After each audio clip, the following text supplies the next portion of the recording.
नमस्कार दोस्तों, एक बार फिर से आप सभी का टू द पॉइंट चैनल में स्वागत है। दोस्तों, आज के इस वीडियो में साइंस के टॉप 25 प्रश्नों को देखेंगे।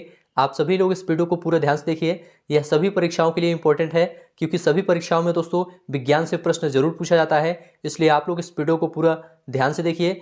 जो इंपॉर्टेंट प्रश्न है, जो एग्जाम में पूछे जा सकते हैं, केवल उन्हीं प्रश्नों को इस वीडियो में देखेंगे। तो चलिए शुरू करते हैं। पहला प्रश्न है दोस्तों, कोशिका भित्ति पाई जाती है पौधों में, जंतुओं में, विषाणुओं में या इनमें से कोई नहीं। तो यहाँ पर आपका सही जवाब क्या है, आप लोग बताइए। देखिए दोस्तों, कोशिका भित्ति ये पौधों में पाई जाती है, इसको ध्यान रखिएगा। यहाँ पर आपका ए ऑप्शन सही है। कोशिका भित्ति के बारे में दोस्तों एक प्रश्न और पूछा जाता है कि कोशिका भित्ति की खोज किसने की थी। तो याद रखिएगा, रॉबर्ट हुक ने की थी। कब की थी अगर यह पूछा जाए तो 1665 में की थी। इसे भी आप लोग ध्यान रखिएगा। चलिए आगे बढ़ते हैं। पौधों की कोशिका भित्ति बनी होती है सेलुलोज से, काइटिन से, दोनों से या इनमें से कोई नहीं। यहाँ पर आपका सही जवाब क्या है। देखिए दोस्तों, पौधों की कोशिका भित्ति सेलुलोज से बनी होती है। यहाँ पर आपका ए ऑप्शन सही है। ध्यान रखिएगा दोस्तों, कोशिका भित्ति जो होती है यह सेलुलोज, पेक्टोज और अन्य निर्जीव पदार्थों से मिलकर बनी होती है। इसका मुख्य कार्य क्या होता है। इसका मुख्य कार्य होता है दोस्तों कोशिका को आकृति प्रदान करना और उसकी रक्षा करना। सजीवों तथा निर्जीवों के बीच की कड़ी है। ऑप्शन है जीवाणु, विषाणु, लाइकेन, कवक। देखिए दोस्तों, सजीवों तथा निर्जीवों के बीच की कड़ी विषाणु है, जिसे वायरस कहते हैं। विषाणु दोस्तों अकोशिकीय अति सूक्ष्म जीव है, जो केवल जीवित कोशिका में ही वृद्धि कर सकता है। तो ध्यान रखिएगा, यह शरीर के बाहर दोस्तों मृत समान होता है, परंतु शरीर के अंदर यह जीवित हो जाता है। तो यहाँ पर आपका बी ऑप्शन विषाणु सही है। पत्तियों का रंग हरा होता है, किसके कारण हरा होता है आपको यह बताना है। ऑप्शन आपके सामने है सेलुलोज के कारण, पर्णहरित जिसे क्लोरोफिल कहते हैं इसके कारण, या क्लोरोप्लास्ट के कारण, या सभी के कारण। तो यहाँ पर आपका सही जवाब क्या है। देखिए दोस्तों, पत्तियों का रंग हरा इसलिए होता है क्योंकि उसमें पर्णहरित पाया जाता है, क्लोरोफिल पाया जाता है। क्लोरोफिल के कारण हरा रंग होता है। तो बी ऑप्शन आपका यहाँ पर सही है। देखिए दोस्तों, पत्तियां जो होती हैं क्लोरोफिल की मदद से हवा, पानी और प्रकाश की मौजूदगी में भोजन का निर्माण करती हैं। तो बी ऑप्शन आपका यहाँ पर सही है। प्रकाश संश्लेषण की क्रिया होती है। ऑप्शन आपके सामने है पौधों में, जंतुओं में, कवकों में, विषाणुओं में। यहाँ पर आपका सही जवाब क्या है। देखिए दोस्तों, प्रकाश संश्लेषण की क्रिया पौधों में होती है। ए ऑप्शन आपका यहाँ पर सही है। प्रकाश संश्लेषण क्या है। देखिए दोस्तों, हरे पौधे सूर्य के प्रकाश द्वारा क्लोरोफिल नामक वर्णक की उपस्थिति में कार्बन डाइऑक्साइड और जल के द्वारा कार्बोहाइड्रेट का निर्माण करते हैं और हमें ऑक्सीजन प्रदान करते हैं। इस पूरी प्रक्रिया को दोस्तों प्रकाश संश्लेषण क्रिया कहते हैं। प्रकाश संश्लेषण का उत्पाद है। ऑप्शन है मंड, ऑक्सीजन, दोनों या सूर्य का प्रकाश। तो यहाँ पर आपका सही जवाब क्या है। देखिए दोस्तों, प्रकाश संश्लेषण का उत्पाद स्टार्च भी होता है, ऑक्सीजन भी होता है, इसलिए आपका यहाँ पर सी ऑप्शन सही हो जाएगा, दोनों। प्रकाश संश्लेषण के लिए क्या आवश्यक है आपको यह बताना है। कार्बन डाइऑक्साइड, जल, क्लोरोफिल तथा सूर्य का प्रकाश या सभी। तो यहाँ पर आपका सही जवाब क्या है। देखिए दोस्तों, प्रकाश संश्लेषण की क्रिया के लिए कार्बन डाइऑक्साइड की आवश्यकता होती है, जल की आवश्यकता होती है, क्लोरोफिल की आवश्यकता होती है और सूर्य के प्रकाश की आवश्यकता होती है। इसलिए आपका यहाँ पर डी ऑप्शन सही हो जाएगा, उपर्युक्त सभी। मानव शोषण करता है। ऑप्शन है नाक द्वारा, फेफड़ों द्वारा, गलफड़ों द्वारा या सभी। यहाँ पर आपका सही जवाब क्या है। देखिए दोस्तों, मानव शोषण क्रिया फेफड़ों द्वारा करता है। यहाँ पर आपका बी ऑप्शन सही है। गलफड़ों की बात करते हैं तो गलफड़ों द्वारा शोषण दोस्तों मछलियां करती हैं, इसे भी आप लोग ध्यान रखिएगा। पौधे शोषण क्रिया में कौन सी गैस लेते हैं। ऑप्शन है carbon dioxide, oxygen, nitrogen, carbon monoxide. तो ध्यान रखिए दोस्तों, पौधे श्वसन क्रिया के दौरान कार्बन डाइऑक्साइड गैस लेते हैं। यहाँ पर आपका ए ऑप्शन सही है। पौधे दोस्तों प्रकाश संश्लेषण की क्रिया में हमें ऑक्सीजन प्रदान करते हैं, तो यह भी आप लोग ध्यान रखिएगा। मरुस्थलीय पौधों की पत्तियां रूपांतरित हो जाती हैं कांटों में, तनों में, जड़ों में या सभी में। यहाँ पर आपका सही जवाब क्या है।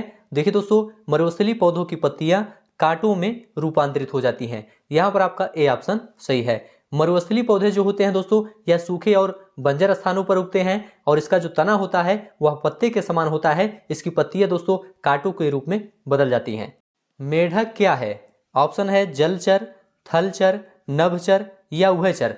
तो यहाँ पर आपका सही जवाब क्या है। देखिए दोस्तों, मेढक एक उभयचर प्राणी है, यहाँ पर आपका डी ऑप्शन सही है। देखिए दोस्तों, जो जल व थल दोनों आवासों में रह सकता है उन्हें उभयचर प्राणी कहते हैं, तो डी ऑप्शन आपका सही है।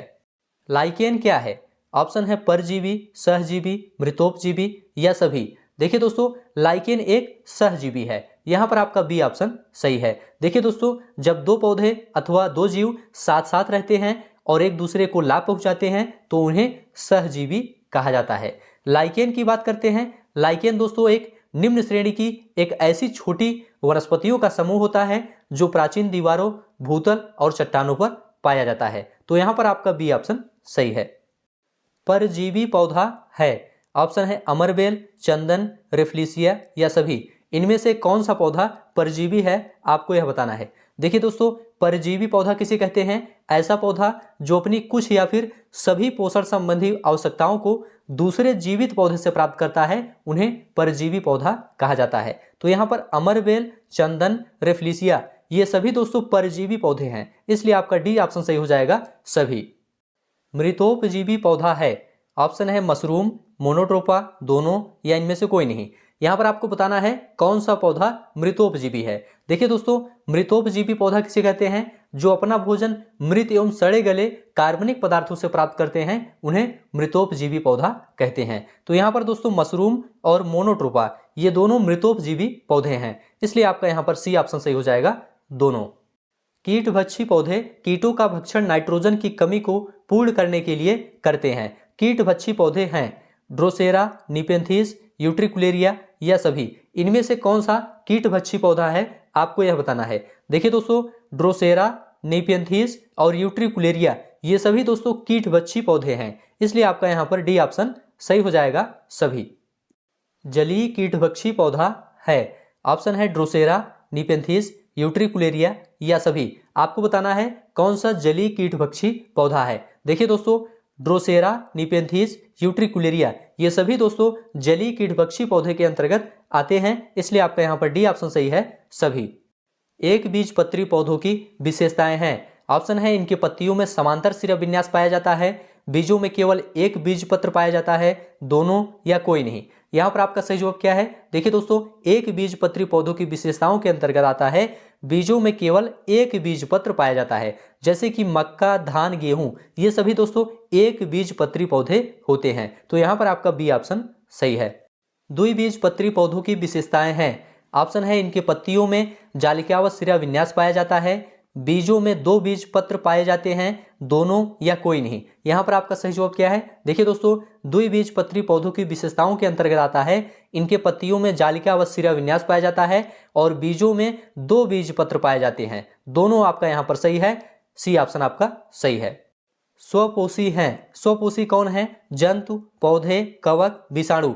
यहाँ पर आपका सही जवाब क्या है? देखिए दोस्तों, पौधे जो होते हैं ये स्वपोषी होते हैं, यहाँ पर आपका बी ऑप्शन सही है। स्वपोषी किसे कहते हैं? जो अपना भोजन स्वयं बनाते हैं। चलिए आगे बढ़ते हैं।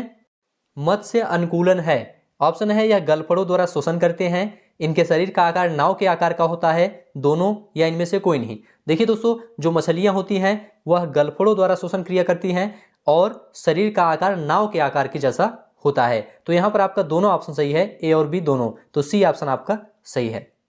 तना का निर्माण होता है, ऑप्शन है भ्रूण के मूलांकुर से, भ्रूण के प्रांकुर से, बीजोपर से या बीजोधर से। यहाँ पर आपका सही जवाब क्या है? देखिए दोस्तों, तने का निर्माण भ्रूण के प्रांकुर से होता है, यहाँ पर आपका बी ऑप्शन सही है। चलिए आगे बढ़ते हैं। अगला प्रश्न है दोस्तों, जड़ का निर्माण होता है, जड़ का निर्माण किससे होता है? भ्रूण के मूलांकुर से या भ्रूण के प्रांकुर से या बीजोपर से या बीजोधर से। तो यहाँ पर आपका सही जवाब क्या है? देखिए दोस्तों, जड़ों का निर्माण भ्रूण के मूलांकुर से होता है, तो यहाँ पर आपका ए ऑप्शन सही है। ध्यान रखिएगा, जड़ों का निर्माण भ्रूण के मूलांकुर से होता है और तनों का निर्माण भ्रूण के प्रांकुर से होता है, तो यहाँ पर आपका ए ऑप्शन सही है। भूमि से जल एवं खनिज लवणों का अवशोषण करता है तथा पौधों को भूमि में स्थिर रखता है, कौन? जड़, तना, पत्ती या सभी। यहाँ पर आपका सही जवाब क्या है? देखिए दोस्तों, जड़ जो होता है यह भूमि से जल एवं खनिज लवणों का अवशोषण करता है और पौधों को भूमि में स्थिर रखता है, इसलिए आपका यहाँ पर ए ऑप्शन सही है। जल तथा खनिज लवणों का संवहन करता है, जाइलम, फ्लोएम, कैम्बियम या कोई नहीं। यहाँ पर आपका सही जवाब क्या है? देखिए दोस्तों, जल तथा खनिज लवणों का संवहन जाइलम करता है। यहाँ पर आपका ए ऑप्शन सही है। भोज्य पदार्थों का संवहन करता है जाइलम, फ्लोएम, कैम्बियम सभी। यहाँ पर आपका सही जवाब क्या है? देखिए दोस्तों, भोज्य पदार्थों का संवहन फ्लोएम करता है। यहाँ पर दोस्तों आपका बी ऑप्शन सही है। इस प्रकार से दोस्तों आज का वीडियो यहाँ पर समाप्त होता है। ये सभी प्रश्न आपके एग्जाम के लिए इंपॉर्टेंट है। इसी प्रकार के प्रश्न एग्जाम में पूछे जाते हैं। ये वीडियो आपको कैसा लगा आप लोग जरूर बताइए। अच्छा लगा है तो हमारे चैनल को सब्सक्राइब करिए। अभी के लिए दोस्तों बस इतना ही। वीडियो देखने के लिए आप सभी का बहुत बहुत धन्यवाद।